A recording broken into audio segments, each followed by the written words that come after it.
আসসালামু আলাইকুম সবাই কেমন আছেন? আশা করি ভালো আছেন। আজকে বিকালে দেখাবো কি করে ইনস্ট্যান্ট কফি বানাতে হয়। তো প্রথমে আমি নেসক্যাফের 3 in 1 একটা প্যাকেট নিয়ে নিয়েছি। এর ভিতর মিল্ক মিক্স করা আছে।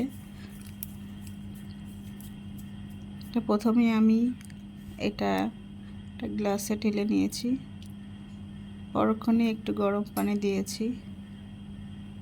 গরম পানি দিয়ে তারপরে ভালো করে মিক্সড করে নিয়েছি। ভালো করে মিক্সড করার পরে তারপরে আমি এর ভিতর গরম দুধ ঢেলে দিয়েছি। তারপরে এখন আমি এটা সুন্দর করে নেড়ে তৈরি করব। তো আশা করি আমার ভিডিওটি আপনাদের ভালো লেগেছে। ধন্যবাদ। আসসালামু আলাইকুম।